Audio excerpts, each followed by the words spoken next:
जय श्री ओम नमः सिद्धेभ्य ओम नमः सिद्धेभ्य ओम नमः। नमो अरहन्ताणं नमो सिद्धाणं नमो आयरीयाणं नमो वज्राययाणं नमो लोये सवसाहुणम्। तीन भुवन में सार वीतराग विज्ञानता शिव स्वरूप शिव का नमः प्रियोग समारिके।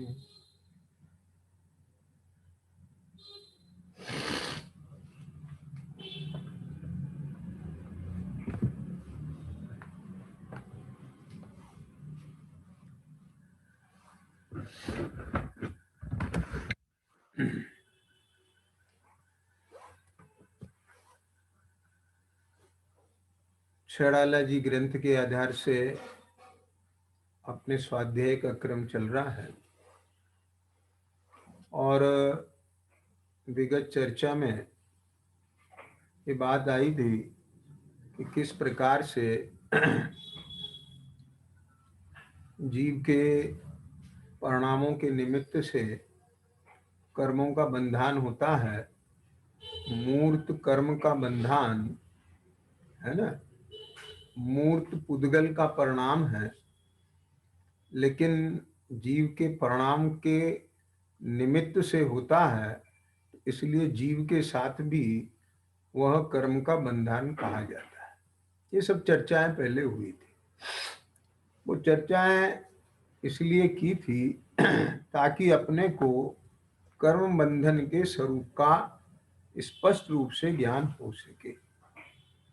और देखिए, ये जो अपनी चर्चा चल रही है, इस चर्चा का जो मेन मुख्य प्रयोजन है वो है मोक्ष मार्ग में लगना। और मोक्ष मार्ग किसे कहा कि पर द्रव्य से भिन्न अपनी रुचि, अपने में अपनापन। और अपने में अपनापन कब होगा? जब अपना ज्ञान होगा। लेकिन ज्ञान भी हो और यदि अपनापन ना आए तो वह ज्ञान भी सम्यक नहीं कहलाता। यद्यपि श्रद्धा से पहले ज्ञान होता है, लेकिन ज्ञान वही सम्यक कहलाता है जिसके साथ सम्यक श्रद्धा होती है। तो इसलिए सम्यक श्रद्धा ज्ञान पूर्वक अपने में ही लीनता होवे, हम पर द्रव्य का परिणमन जानकर देखकर उसमें अपने परिणामों में मोह राग द्वेष उत्पन्न ना करें, हमारी मोह और क्षोभ से रहित परिणति होवे, वही सम्यक चारित्र है और वही धर्म है। जैसा कि प्रवचन सारजी में भी आचार्य कुंकुन स्वामी ने कहा कि मोह और क्षोभ से रहित चारित्र होता है और वही साक्षात धर्म है। अथवा इसे यह कहें कि पर द्रव्य से भिन्न आप में रुचि सम्यक तो भला है, आप रूप को जान परोसो सम्यक ज्ञान कला है, आप रूप में लीन रहे फिर सम्यक चारित्र सोई। ये निश्चय सम्यक दर्शन ज्ञान चारित्र ही मोक्ष का मार्ग है। और इस मार्ग को प्राप्त करना और मार्ग प्राप्त करके इस मार्ग फल को प्राप्त होना, यानी मोक्ष की प्राप्ति का होना, यही जीव का प्रयोजन है। जीव का प्रयोजन मोक्ष की प्राप्ति भी इसलिए है क्योंकि पूर्ण सुख मोक्ष दशा में है। मोक्ष दशा कहें या आत्मा की पूर्ण सुख में दशा कहें, एक ही बात है। आंशिक सुख तो छद्मस्त दशा को मोक्ष मार्ग में इस संसार अवस्था में भी प्रकट हो जाता है, लेकिन पूर्ण सुख की जो बात कहें, वह पूर्ण सुख वह तो मोक्ष में ही है। अब यहां तक पहुंचने के लिए ध्यान देना कि सम्यक दर्शन ज्ञान पूर्वक आंशिक चारित्र भी हो, है ना, तो वहां आंशिक सुख तो प्रकट हो जाता है, मोक्ष मार्ग तो प्रारंभ हो जाता है। लेकिन हमको तो पूर्णता करनी है, उस पूर्णता के लिए पूर्ण वीतरागता चाहिए, और पूर्ण वीतरागता के लिए अपनी परिणति पूर्ण रूप से मोह और क्षोभ से रहित होना चाहिए। यानी उनका केवल उपसम भाव नहीं, क्षायिक भाव प्रकट होना चाहिए, क्षय हो जाना चाहिए। आत्मा की सत्ता से, माने आत्मा के स्वक्षेत्र से जो कर्मों का अनादि काल से बंधन है, वो पूरी तरह से क्षय को प्राप्त हो जाना चाहिए। लेकिन क्षय को प्राप्त किसके होगा? जिसके संबर पूर्वक निर्जरा होगी, समझ गए ना। और संबर पूर्वक निर्जरा किसके होगी? कि जिसके प्रथम सम्यक श्रद्धान होगा, ख्याल में आ गया ना, सम्यक अभिप्राय होगा, है? तो कोई जीव सम्यक दर्शन के बिना पाप का तो संबर कर सकता है, लेकिन पाप और पुण्य का संबर करके वीतराग भाव को प्रकट कर सके, ऐसी सामर्थ्य मिथ्या दृष्टि जीव में नहीं है। वह सामर्थ्य केवल सम्यक दृष्टि में ही है। तो जिसके अभी अंतरंग अभिप्राय में मिथ्यात्व का अंश विद्यमान है, मिथ्यात्व माने विपरीत अभिनिवेश विद्यमान है, तो समझ लीजिए कि वहां सम्यक्त्व नहीं है। और वहां सम्यक्त्व नहीं है तो वहां पाप का संबर हो सकता है। ये सब चर्चा हमने पूर्व स्वाध्याय में ली थी श्री पंचास्तिकाय जी ग्रंथ के आधार से, कि किस प्रकार के भावों से पाप का आश्रव होता है, बंद होता है, किस प्रकार के भावों से पुण्य का आश्रव बंद होता है। हाल में आया ना। तो हमको न केवल पाप का ही संबर करना है, बल्कि पुण्य का भी संबर करना है। अब इसमें कोई ये बात कहे कि क्या आपकी अभी भूमिका है, क्या पुण्य का भी पूर्ण रूप से संबर कर सकते हैं? अरे प्रभु, यहां अभी प्रवृत्ति में पूर्ण रूप से पुण्य का संबर हो, एक प्रवृत्ति में अभी की बात नहीं कर रहे हैं, अभी तो करना है, करना योग्य है, करेंगे, ऐसे ज्ञान और श्रद्धा की बात है। ख्याल में आ गया ना। वो तो धीरे धीरे जिसने जितनी आत्म स्थिरता बढ़ेगी उतना उतना होगा, और जिस गुण स्थान में जितनी स्थिरता होती है, जिस भूमिका में, उतना ही होगा। ख्याल में आ गया कि नहीं आया? मैं अभी इस बात में नहीं उलझना चाह रहा हूं, यहाँ ये चर्चा का विषय नहीं बना रहा हूं कि किसको कितना होता है और कितना नहीं होता है। ख्याल में आ गया ना। मेरे से पहले भी कई बार इस तरह की चर्चा की गई, तो चौथे गुण स्थान में ये होता है कि नहीं होता है, तो मैंने यही कहा, भाई साहब देखो, आप नाम के चक्करों में मत उलझो, आप तो ये बताओ कि आगम प्रमाण चौथे गुण स्थान में कुछ होता है या नहीं होता है, जिसके बल पर तीसरे से चौथे का भेद है, जिसके बल पर चौथे और पांचवे का भेद है। जो पांचवे में होता है वो चौथे में नहीं होता है। यदि भेद ना हो तो चौथे और पांचवे का भेद नहीं हो, तो जो होता है वो ही होगा, जो नहीं होता है वो कहां से हो जाएगा? तो अपन इस बहस में क्यों उलझे? अपन तो सम्यक मार्ग का अनुसरण करें, और जो होता है वो होता चला जाएगा।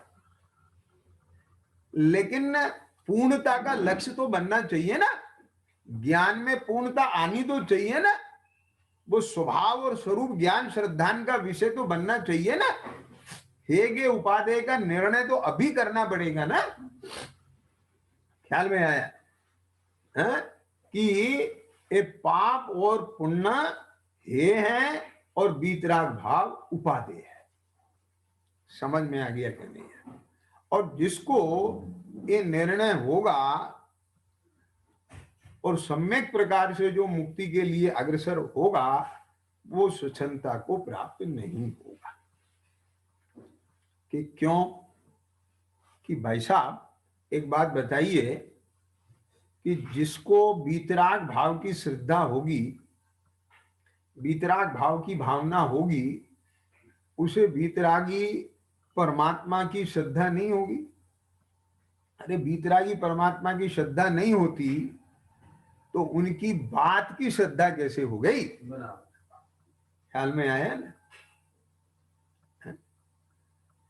उनके द्वारा प्ररूपित, अरहंतों के द्वारा प्ररूपित जो वाणी है, जिसे गंधर ने गूंथा है और आचार्यों ने लिपिबद्ध किया है, तो उसे आचार्यों की श्रद्धा होगी कि नहीं होगी?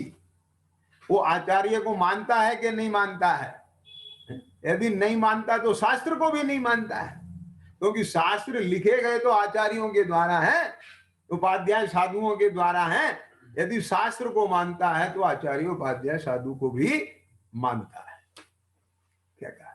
अंडरस्टूड है उसमें? ख्याल में आया कि नहीं आया? तो जो जीव बीतरागी देव गुरु धर्म को मानता है, उनकी बात मानता है, उन जैसा बनने की भावना भाता है, तो क्या उसे उनके प्रति बहुमान का भाव नहीं आएगा? पूजा भक्ति स्तुति का भाव नहीं आएगा? और ये पूजा भक्ति स्तुति का भाव पुण्य भाव है क्या नहीं? प्रशस्त राग है क्या नहीं? क्या क्या मेरा मतलब समझ में आया कि नहीं आया? और सुनो ध्यान से, वो जिस पूर्ण बीतरागी अरहंत सिद्ध, क्या क्या एक देश बीतरागी आचार्य उपाध्याय साधु उनकी भक्ति कर रहा है, क्या समझ में आया? तो वो जो दशा है पूर्ण बीतरागता की, वो दशा पाप पुण्य से रहित है या नहीं है? ये नक्की करो ना। कि वो बात है कि गुड़ खाए और गुड़ियानी से क्या समझ में आया ना? मने अपन पुण्य है एक कहने में घबराहट है, लेकिन जिनके पाप पुण्य से रहित दशा है उन्हें पूज्य कहने में घबराहट नहीं है। तो जो पाप पुण्य से रहित बीतरागी देव को भगवान मानता है, देव मानता है, आदर्श मानता है, उन जैसा बनना चाहता है, तो उसमें ये बात गर्वित है कि नहीं पाप पुण्य दोनों है? मेरा मतलब समझ में आया कि नहीं आया? क्यों? तो श्रद्धा में पाप पुण्य ही है, एक साथ सम्यक दर्शन में होते हैं। और पाप पुण्य की हेता की श्रद्धा हुए बिना सम्यक दर्शन नहीं होता। लेकिन प्रवृत्ति में पहले पाप छूटता है और फिर क्रम से पुण्य छूटता है। ख्याल में आ गया क्या कहा? ये बात समझना जरा। आप छोड़े नहीं सकते सीधे पुण्य को। क्या बोल रहे हैं? यानी स्वरूप में स्थिरता होगी, शुद्धोपयोग रूप दशा होगी, तब शुभोपयोग से छूट जाएगा। क्या कहा? और एक चीज और समझो, चलो जब ये बात चली गई है तो मैं इसे बहुत अच्छे से खोल देता हूं। शुद्धोपयोग की भावना और शुद्ध स्वरूप की भावना और शुद्ध अरहंत सिद्ध की उपासना है ना, ये सब जिस उपयोग में हो वो अशुभोपयोग है कि शुभोपयोग है? समझ गया ना? वो तो प्रशस्त राग है ना, शुभोपयोग है ही। क्या कहा?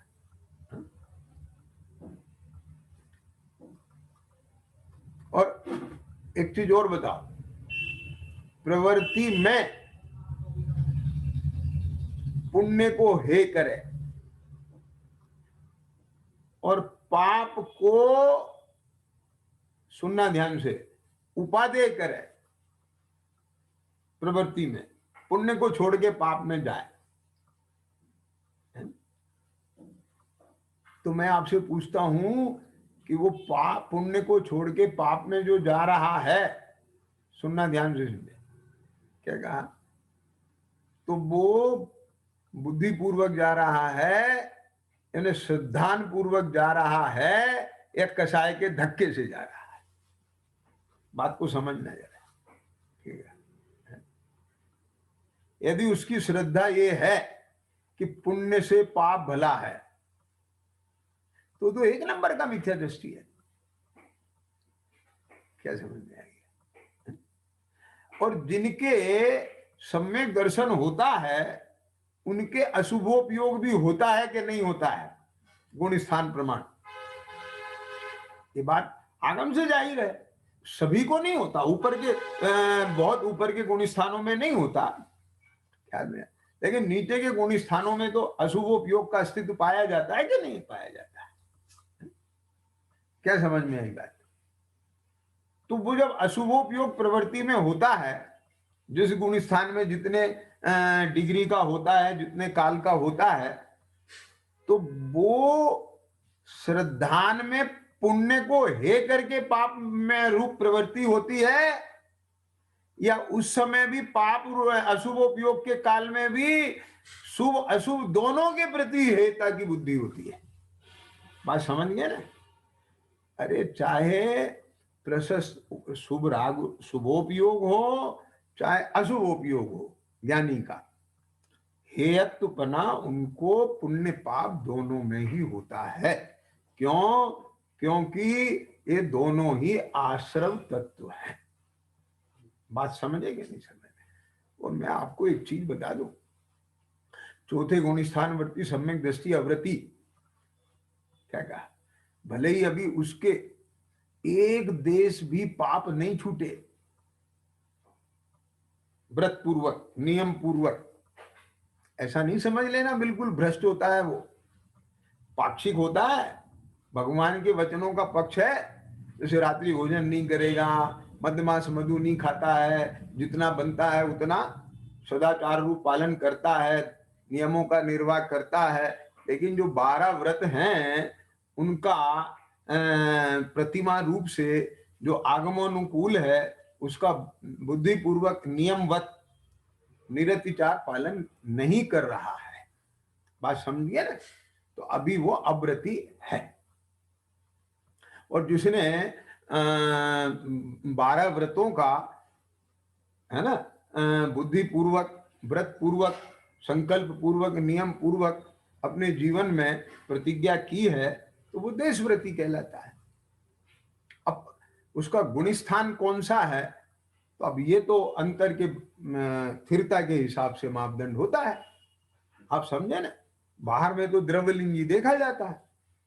अब कोई मुनिराज हैं, अब बाहर में उनका द्रव्यलिंग देखा जाएगा कि नगन महाव्रती हैं, 28 मूल गुण का पालन कर रहे हैं, तो अब हो सकता है उनका गुण स्थान चौथा ही हो, अंदर हो सकता है 5वां हो सकता है 6वां 7वां चल रहा हो, और हर समय एक सा ही गुण स्थान बना रहे, ये भी नहीं है।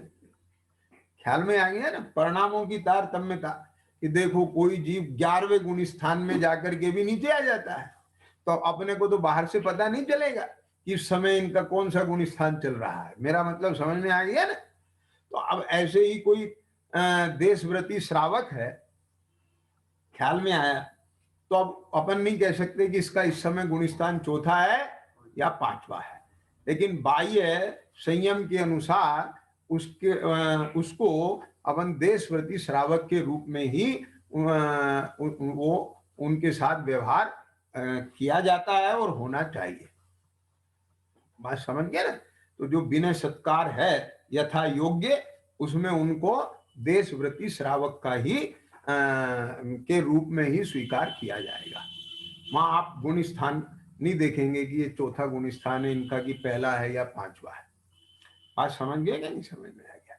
वो सब व्यवस्थाएं अपनी जगह हैं, लेकिन अपन जहां से बात कर रहे हैं ना अभी, अपनी जो चर्चा का विषय जो मेन बिंदु चल रहा है, वो चल रहा है अभिप्राय में से पूरी विपरीतता निकलना चाहिए। यानी जो तत्व का निर्णय है, वस्तु स्वरूप का निर्णय है ना, जीवादि 7 तत्व का निर्णय है, वो बिल्कुल समीचीन हो। जिसके ज्ञान श्रद्धान में ही अभी खोट है, तो उसका तो मोक्ष मार्ग में अभी प्रवेश ही नहीं है, समझ लीजिए। मेरा मतलब समझ में आया ना? तो बात वो चल रही है मुद्दे की। क्या कहा? और सच्ची बात ये है कि वीतराग भाव का बहुमान, वीतराग भाव की श्रद्धा, ये अपने आप में सबसे बढ़िया लेवल का प्रशस्त राग है। क्या कहा? यानी जिस राग का विषय प्रशस्त है, क्या बोला? अभी राग तो है, क्या कहा, लेकिन उसका विषय कौन है? प्रशस्त है, वो प्रशस्त राग है। और जिस राग का विषय अप्रशस्त है, वो अप्रशस्त राग है। और उससे जो युक्त उपयोग है, वो शुभोपयोग और अशुभोपयोग है। बस ख्याल में आ गए कि नहीं आ गए? अभी सीधी सीधी बात है। तो अब यहां पर पंडित जी साहब ने देखो, ये मोहन प्रकाशक में भी एक चीज मैंने पहले भी पढ़वाई थी, 226 नंबर पेज पे, है ना, कि मैं फिर से पढ़वा रहा हूं, आपके सामने ग्रंथ हो तो देखो, निकाल लेना।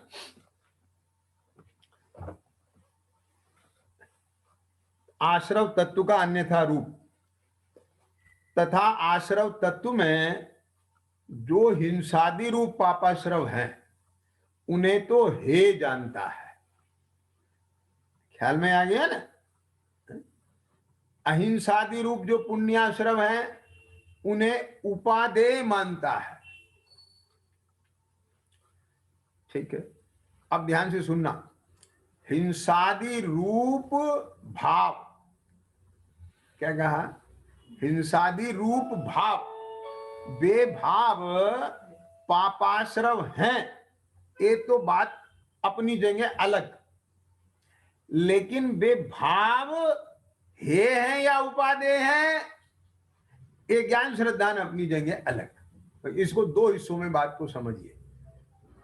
यानी जो अहिंसादि रूप भाव पुण्याश्रव, ये अपनी जगह अलग है, और वो उपादेय हैं कि हे हैं, ये अपनी जगह अलग है। क्या समझ में है? अब सुनना, कोई जीव हिंसादि रूप भावों को पापाश्रव जाने, और जो अहिंसादि रूप भाव उन्हें पुण्याश्रव जाने, और है पक्की बात है, हमें निश्चय है इस बात का। क्या समझ में आया? क्या है? निश्चय है। तो भी अपन ये नहीं कह सकते इतनी बात से कि इसका तत्व श्रद्धान सम्यक है। एक क्यों? क्योंकि उसने ये निश्चय तो किया, लेकिन इनमें हे और गे उपादेय का निर्णय नहीं किया। पॉइंट समझ में आया ना? क्या क्या? यानी जो ये स्वरूप बताया जा रहा है, ये किसके लिए? तो ये इसके लिए तो है किसको ग्रहण करना और किसको छोड़ना। क्या कहा? तो अब जिसके आश्रव तत्व का ज्ञान तो है कि ये आश्रव है, समझना, लेकिन उसका श्रद्धान सम्यक नहीं है, विपरीत अभिनिवेश रही। ये बात कैसे कहते हो? कि इसलिए कहते हैं कि ध्यान देना, आप लोग अगर रेगुलर सुनने वाले हैं तो, ये मैंने 9वें अधिकार में भी स्पष्ट किया था कि जहां पंडित जी ने ये बात लिखी थी कि तत्वों का निश्चय कराना मात्र उद्देश्य नहीं है ना? ख्याल में आया? मैं फिर पढ़ के सुना सकता हूं।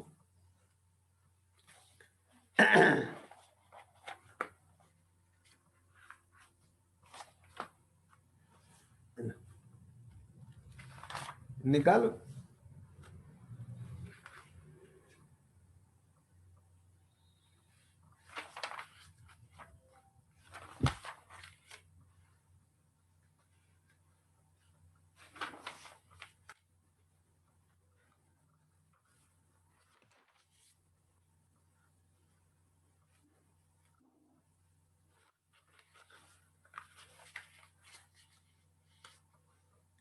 प्रश्न 318 पे है ये चर्चा। प्रश्न उठाया कि विपरीत अभिनिवेश रहित श्रद्धान करना कहा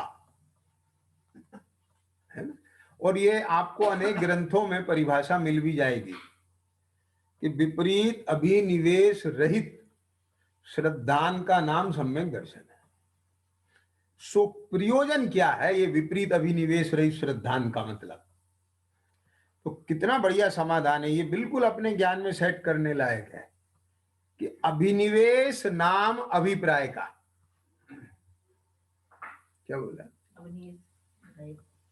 सो जैसा तत्वार्थ श्रद्धान का अभिप्राय है वैसा ना हो। ख्याल में आया ना? तत्वों का जैसा स्वरूप है वैसा ज्ञान हो जाना ये अलग बात है, और यही स्वरूप है ये निश्चय हो जाना ये भी अलग बात है। लेकिन उन तत्वों के स्वरूप का ज्ञान और निश्चय कराया जो तुझे, उसका अभिप्राय क्या है? बात समझे ना? यानी किस प्रयोजन से कराया, वो अभिप्राय तेरा पकड़ में नहीं आए सही, और तेरा अभिप्राय वैसा ना बने और अन्यथा अभिप्राय बना रहे, उसका नाम विपरीत अभिनिवेश है। क्या समझ में आया ना? अब आगे देखो क्या लिखते हैं पंडित जी। तत्वार श्रद्धान करने का अभिप्राय केवल उनका निश्चय करना मात्र ही नहीं है, वहां अभिप्राय ऐसा है कि जीव अजीव को पहचान कर अपने को तथा पर को जैसा का तैसा माने। यानी ये शरीर पर है और मैं आत्मा निज हूं, तो आत्मा मैं आत्मा और ये शरीर पर, तो इन दोनों को भिन्न माने। ख्याल में आया? तथा आश्रव को पहचान कर उसे हे माने। ख्याल में आया? क्या समझ में आया? बंद को पहचान कर उसे अहित माने, संबर को पहचान कर उसे उपादेय माने, निर्जरा को पहचान कर उसे हित का कारण माने, मोक्ष को पहचान कर उसको अपना परम हित माने।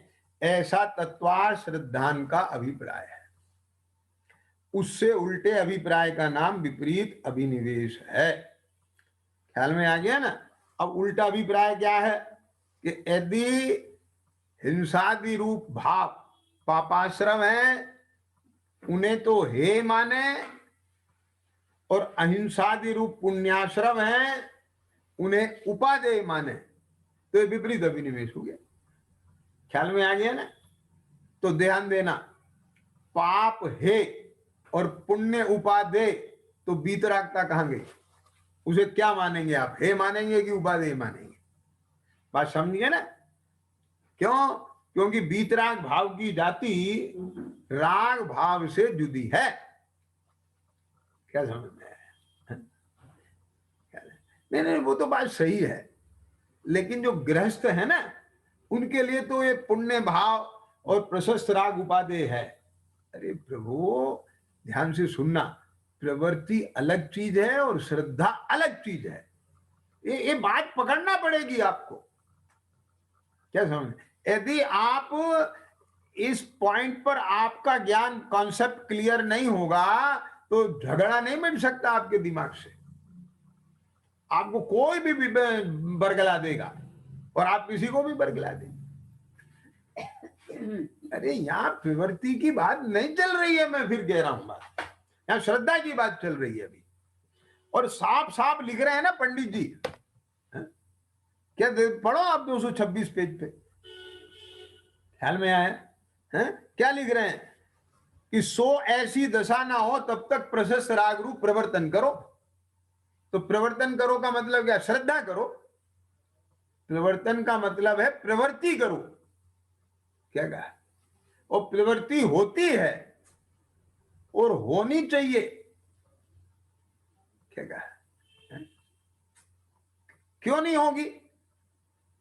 बोलो, बताओ मुझे। अरे किसी को भगवान का दर्शन करना है और वो भगवान का दर्शन कहाँ होगा? जहां भगवान है। और भगवान कहाँ है? वेदी में है। वेदी कहाँ है? गर्भगृह में है। तो गर्भगृह तक पहुंचने से पहले मंदिर का आंगन आता है कि नहीं आता है? सड़क पे से अंदर आना पड़ता है कि नहीं आना पड़ता है? क्या? लेकिन मैं आपसे पूछता हूं कि आप सड़क छोड़ना है, आपकी श्रद्धा यही होती है पहले कि आंगन भी छोड़ना है, ये भी होती है।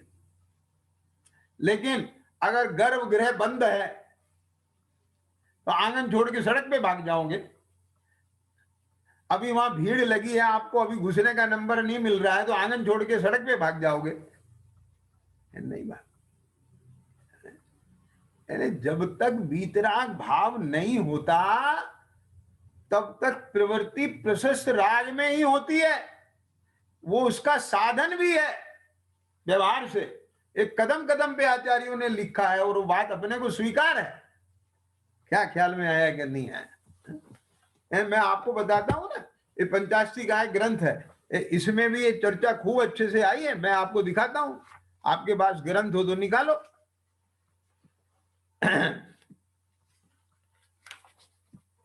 गाथा 161।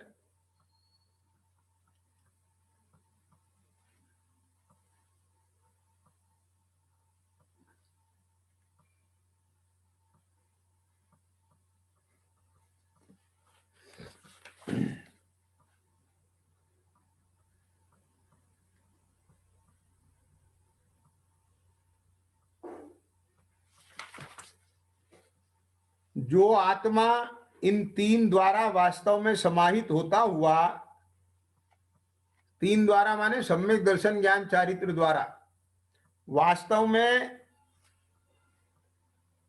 अन्य कुछ भी करता नहीं है या छोड़ता नहीं है। क्या क्या? यानी जो सम्यक दर्शन, निश्चय सम्यक दर्शन, निश्चय सम्यक ज्ञान, निश्चय सम्यक चारित्र है ना, पर द्रव्यम से भिन्न आपका की रुचि, आप रूप को जान पाना और आप रूप में लीन। क्यों भैया, एक बात बताओ कि जो आप रूप में लीन नहीं है उसके आपका ज्ञान और श्रद्धा हो सकती है कि नहीं हो सकती? मैं आपसे पूछ रहा हूं।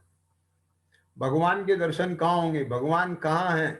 कि भगवान मंदिर में है, गर्भगृह में, वेदी में है। एक ज्ञान और श्रद्धान उसके भी हो सकता है कि नहीं जो सड़क पे खड़ा है?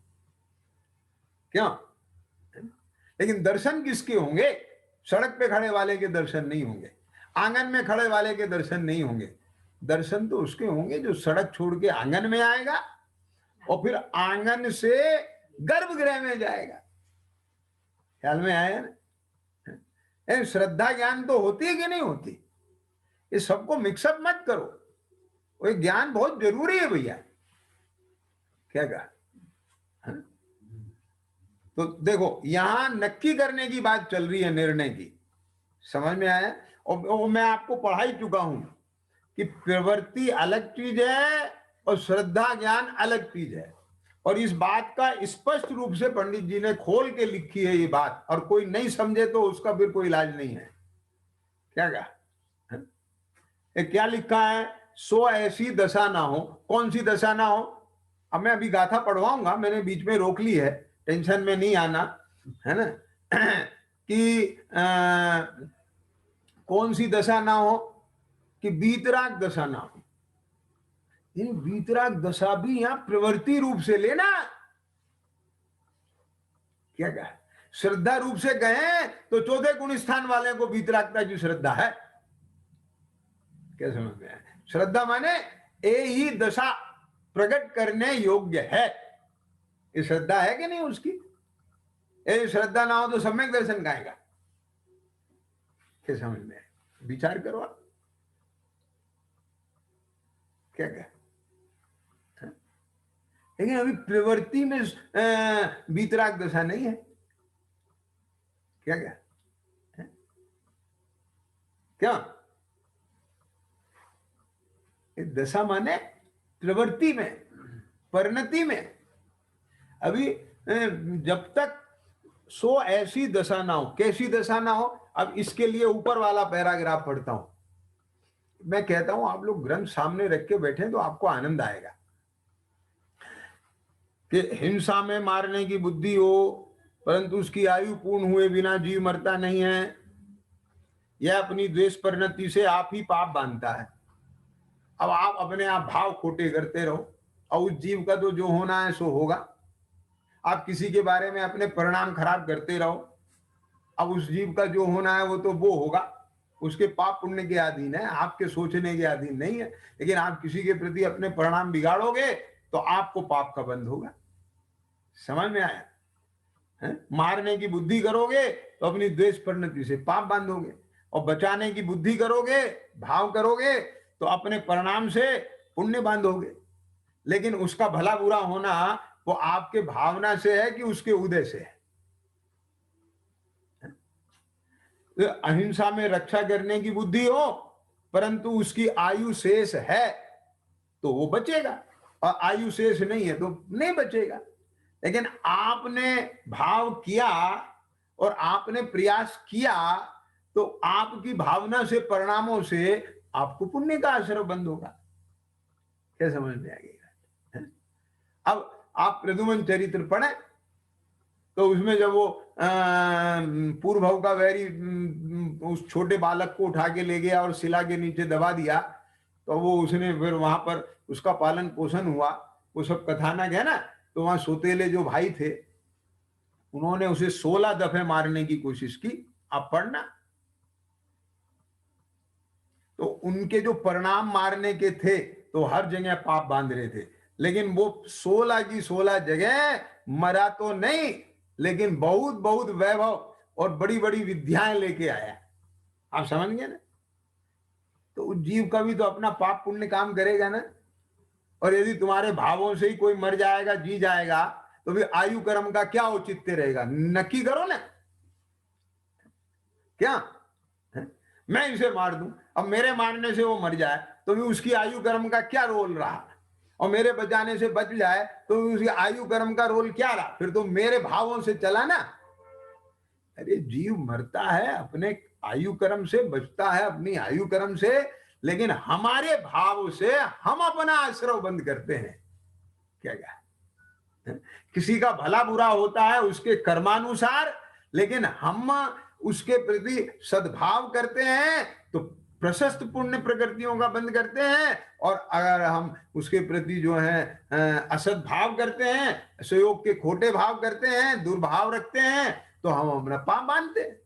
तो उसके हमारे भावों से कोई नहीं होता भला बुरा। मेरा मतलब समझ में आया ना?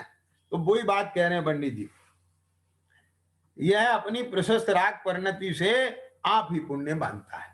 ये बात सच्ची समझ में आ रही है ना? गलत तो नहीं लग रही आपको? अब ध्यान से सुनना। इस प्रकार ये दोनों हे हैं। ये क्यों है? कि उसमें पुण्य बांधा और इसमें पाप बांधा। आश्रव बंध तो दोनों परिणामों से हुए ना। क्या समझ में आ गई बात? क्या कहा? आश्रव बंध ये तो दोनों ही परिणामों से हुए कि नहीं हुए? क्या कहा? इसमें इसमें अलग अलग पना तो कुछ नहीं रहा ना। क्या कहा? यदि इसमें ये दोनों सर्वथा अलग हों, कौन से? पाप पुण्य। सर्वथा शब्द लगाया मैंने, कथनचित नहीं लगाया है, ध्यान से सुनना।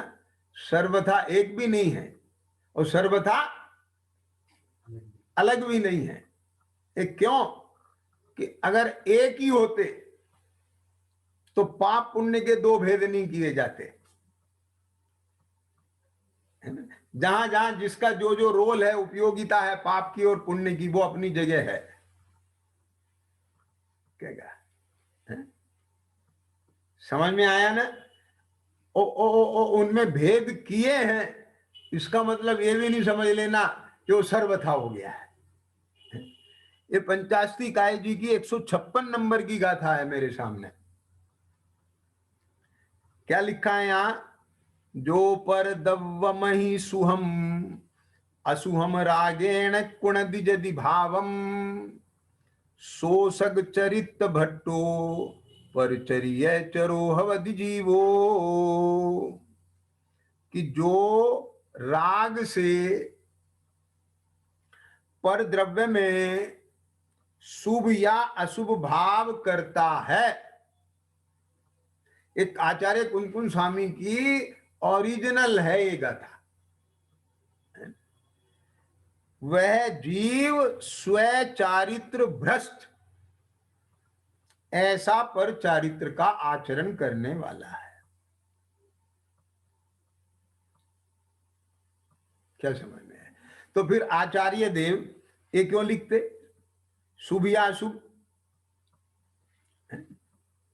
ये साफ लिखा है, सुहम असुहम रागेण।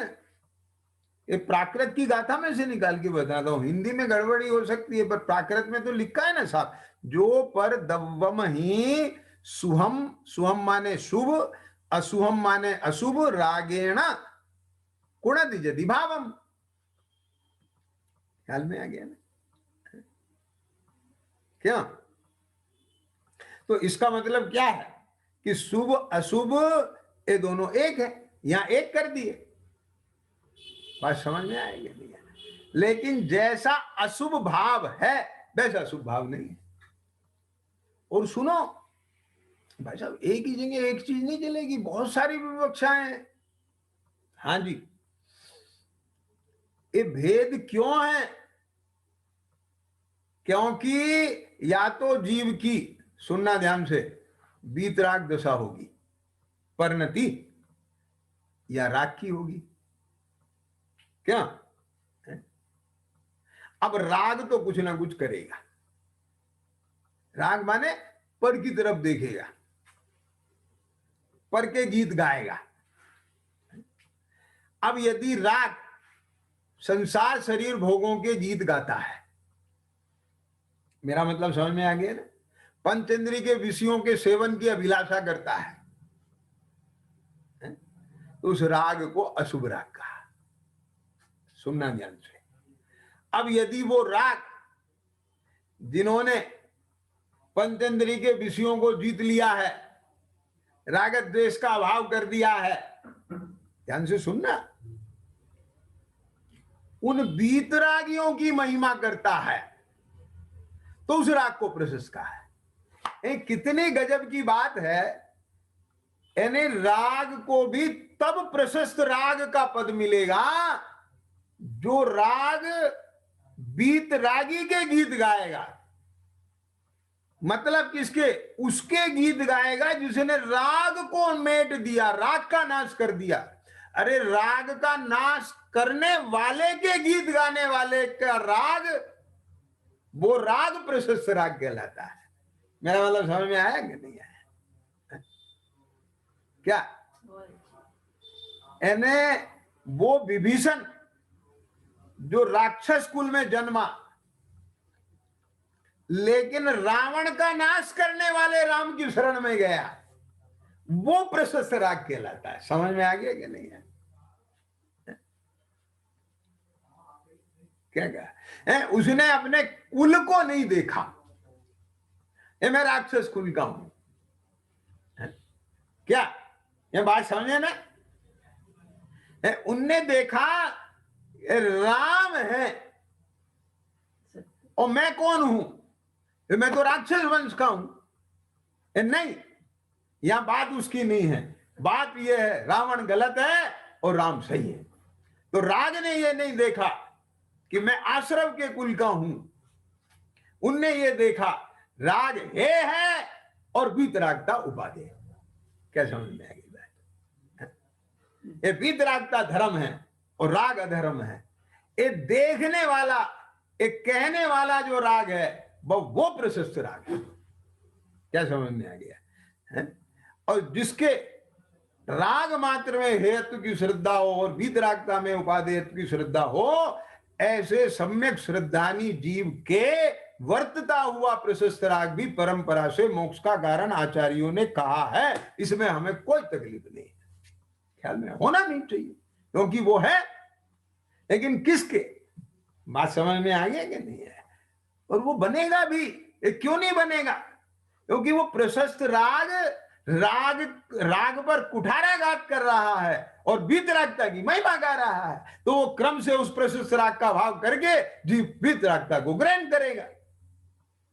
क्यों नहीं करेगा? जब राग की भूमिका में राग को हेतु करार दे रहा है कि वो दिन कब आए, मेरे राग का भाव हो। ये कौन कह रहा है? ये राग कह रहा है। क्या समझ में आ गई बात?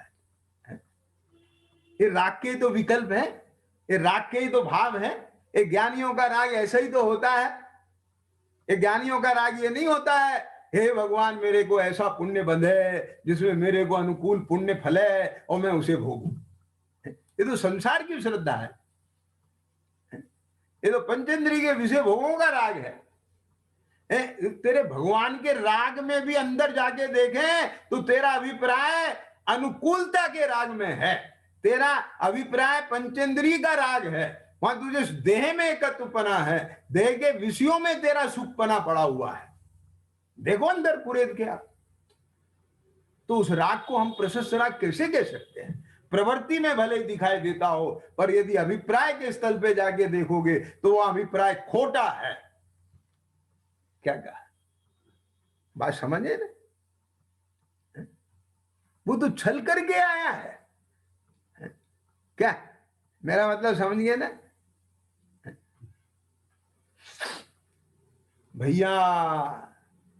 ये अंगद का वेश भरा के कोई दूसरा विद्याधर आ जाए तो मंत्री क्या कह देते हैं? इन दोनों को रणवास से दूर रखा जाए अभी, ये जब तक ये नक्की नहीं हो जाए कि असली कौन सा है। मेरा मतलब समझ में आया ना? ये दो में से एक ही तो होगा ना? क्या? तो इसका पता कैसे चलेगा कि जिसके अंतरंग में सम्यक श्रद्धान है तो सम्यक श्रद्धानी की प्रणति में वर्तता हुआ प्रशस्त राग असली है, क्या में है कि नहीं है, है? अब वो नकली नहीं कह रहे हैं हम, माने वो राग है, प्रशस्त है, कसाई की मनता है, उसे उतना जितना उसका है उतने नंबर मिल जाएंगे, उतना पुण्य बन जाएगा। लेकिन सम्यक अभिप्राय के अभाव में मिथ्यात्व संबंधी बंध तो उसके होगा होगा, उसे कोई नहीं रोक सकता। क्या कहा? और जिसके मिथ्यात्व नहीं है उसके मिथ्या संबंधी बंध कैसे हो सकता है? क्या कहा? ख्याल में आ गया क्या नहीं आ गया? क्यों? हो गया ना क्लियर? तो अब देखो ये आचार्य क्या कहते हैं और बता रहे हैं। अभी मैंने जो बात कही है ना परंपरा से, वो भी पढ़वा देता हूं। ऐसा नहीं है कि मेरे ज्ञान में नहीं है। ये देखो क्या लिखा है यहाँ पर आचार्य कुंकुन स्वामी ने और अमृतचंद स्वामी ने लिखा है कि वो उसका साधन है। ये देखो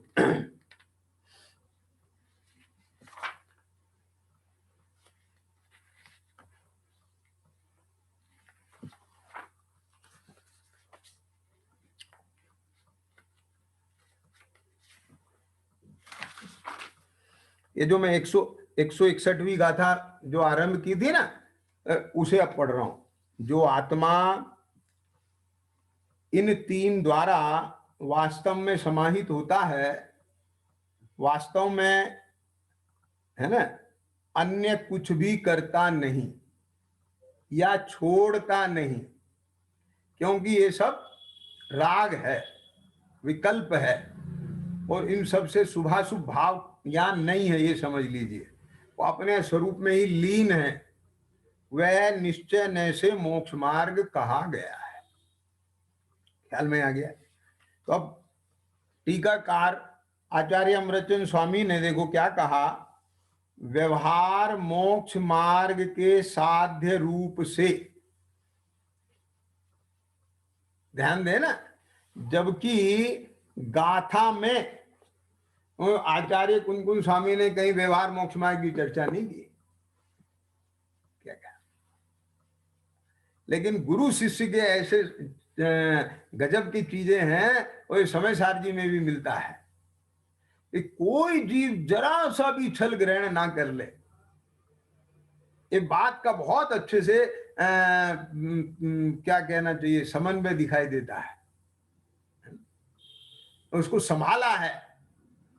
क्यों? क्या आचार्य गुनगुन 5वीं गाथा में ये बात कह के आए, यद्यपि मैं पूरा ध्यान रखूंगा, पर अगर कहीं चूक हो जाए तो तुम छल ग्रहण मत करना।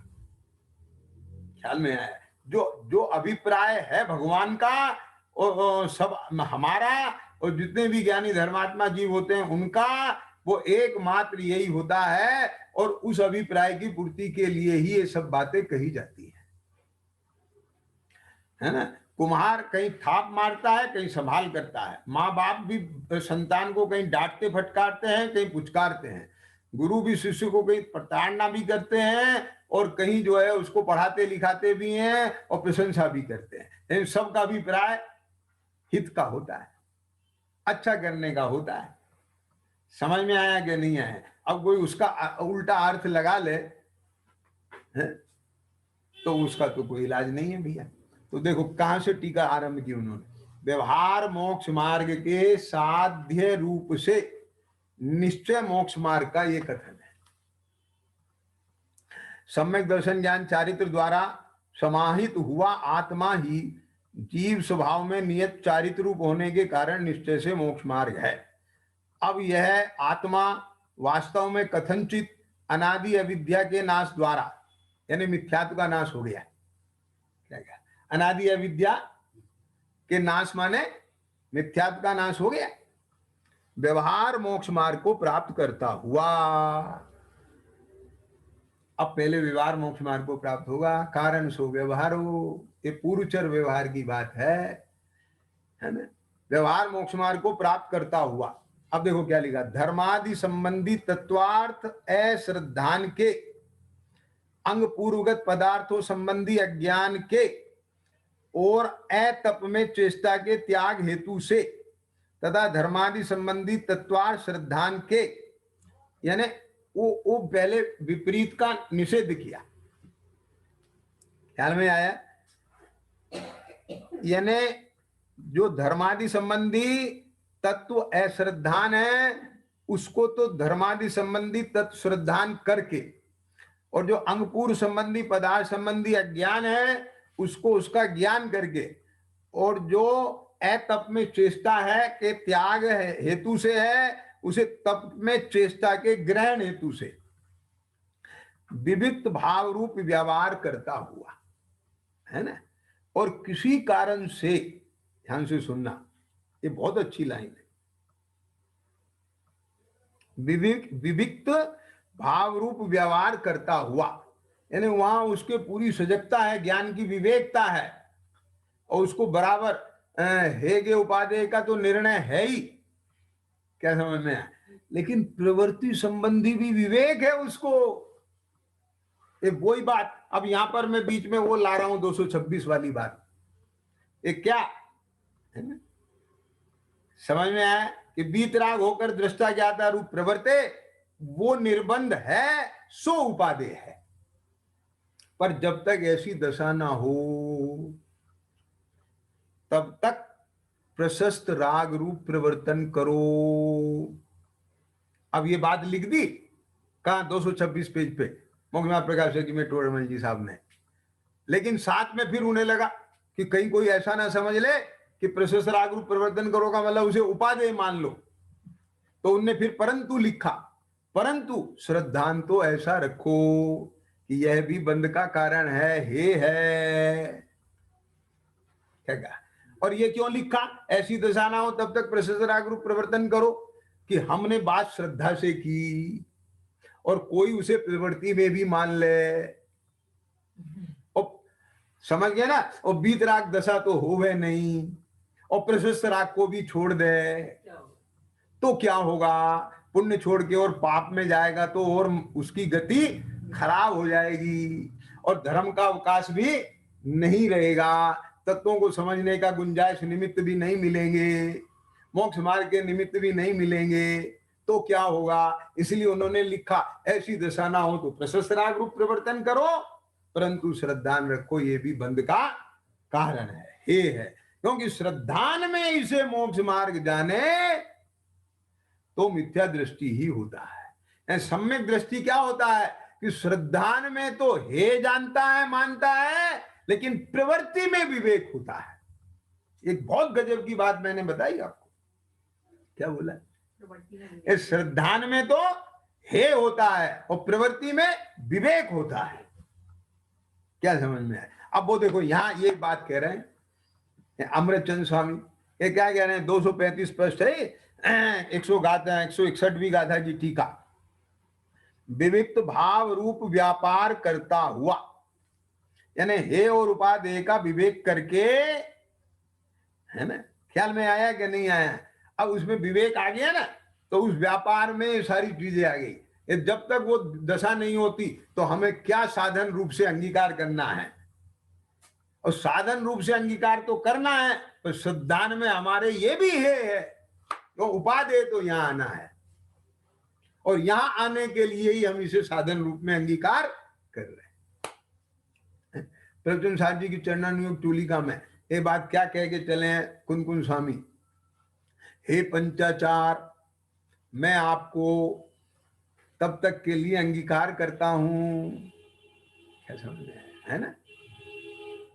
मतलब पहले ही चल रहे हैं, मैंने वहां यही चीज अंगीकार कर रहा हूं, ये प्रवृत्ति दिखाई और तब तक के लिए कह दिया, तो इसमें श्रद्धा दिखा दी। अब देखने वाले की आंख नहीं हो तो क्या करे? बात समझे ना? और सुनो, और मैंने आपको पढ़ाया था, दिन रात पूजा की लाइन पढ़ते हैं, सब पढ़ते हैं। क्या शांति पाठ में जब पूजा का विसर्जन करते हैं सब पढ़ते हैं ना? है क्या पढ़ते हैं? जब लो नहीं शिव लहू तब लो, देहु ये धन पावना, सत्संग शुद्धाचरण श्रुत अभ्यास आत्म भावना। इसका क्या मतलब हुआ? क्या कहा? इसमें दोनों चीज दिखा दी ना। ये जब तक, ये मतलब छूटना तो है ही, लेकिन कब तक ना छूटे, समझ गए ना? ये विवेक भी बता दिया। श्रद्धा में तो हमारे है क्या, इसी में लगा रहना नहीं है हमारी श्रद्धा। बात समझ गए? लेकिन जब तक हमें मंजिल ना मिल जाए उससे पहले नहीं छूट जाए। आगे समझ में बात? प्रवृत्ति में जब तक बीतराग दशा ना हो तो प्रशस्त राग रूप प्रवर्तन करो, लेकिन कौन सी श्रद्धा पूर्वक? ये भी है बंध का कारण है। अब बोलो, इसे मुक्ति का कारण कैसे मान लेंगे? इसे उपादेय कैसे मान लें? श्रद्धा में, श्रद्धा की बात चल रही, प्रवृत्ति की बात नहीं चल रही। प्रवृत्ति में तो विवेक रहेगा। अब यहां भी देखो क्या लिखा, विविक्त भाव रूप व्यापार करता हुआ और किसी कारण से, ध्यान से सुनना, बहुत अच्छे शब्दों का प्रयोग है ये, किसी कारण से ग्राह्य का त्याग हो जाने पर और त्याज्य का ग्रहण हो जाने पर, यानी जिसको ग्रहण करना था वो नहीं हो पाया और जिसे नहीं ग्रहण करना था वो हो गया, उसके प्रति विधान का अभिप्राय करता हुआ जिस काल जितने काल तक विशिष्ट भावना सोस्तव के कारण स्वभाव भूत सम्यक दर्शन ज्ञान चारित्र के साथ, जो निश्चय सम्यक दर्शन ज्ञान चारित्र है उसके साथ अंग अंगी भाव से परिणति द्वारा, यानी आत्मा अंग अंगी है और सम्यक दर्शन ज्ञान चारित्र अंग है। अंग अंगी भाव से परिणति द्वारा उनसे समाहित होकर त्रय त्याग ग्रहण के विकल्प से शून्य पने के कारण व्याव रूप व्यापार विराम को प्राप्त होने से अपने स्वरूप में लीनता की बात चल रही है पूरी, सुनिष्कंप रूप से रहता है। उस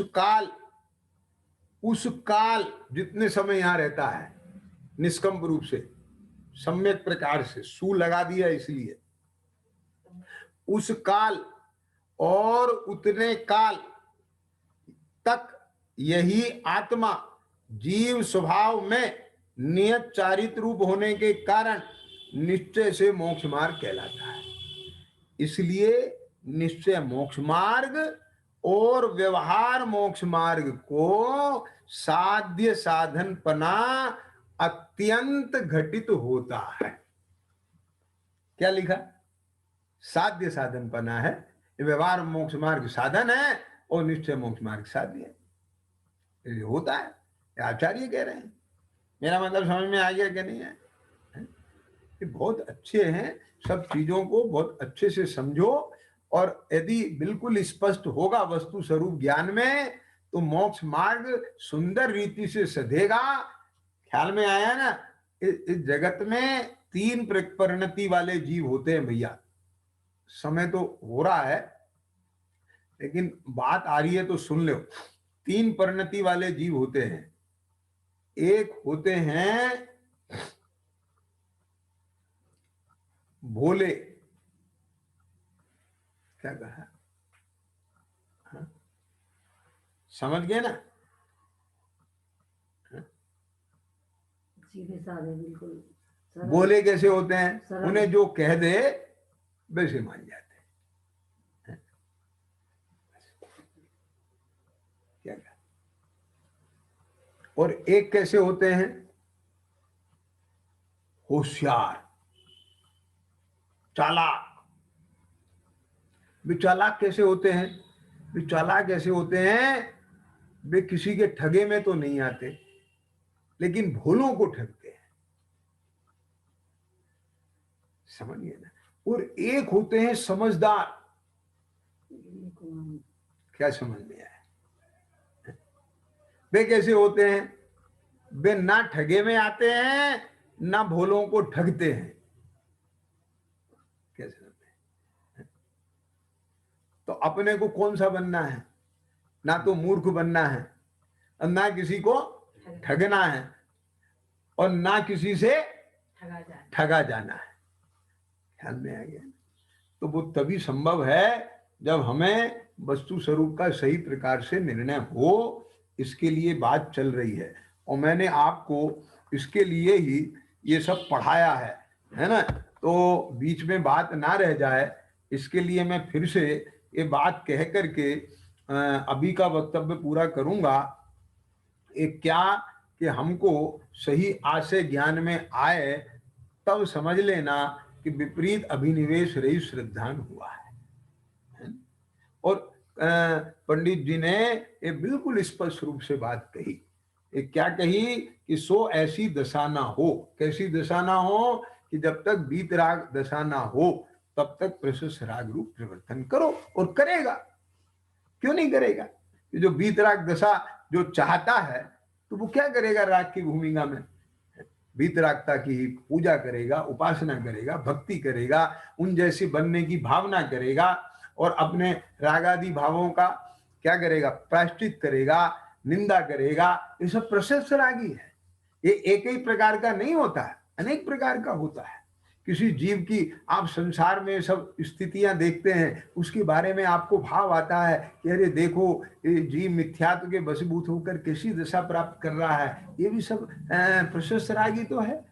आपका जो ये अनुकंपा का परिणाम है, जीव के को देख के करुणा का भाव आता है, ये सब क्या है? ये प्रशस्त रागी तो है। ख्याल में ये सब, लेकिन प्रशस्त राग होने पर भी एक प्रशस्त राग अलग क्वालिटी का है, एक प्रशस्त राग अलग क्वालिटी का है, इसमें भी भेद है।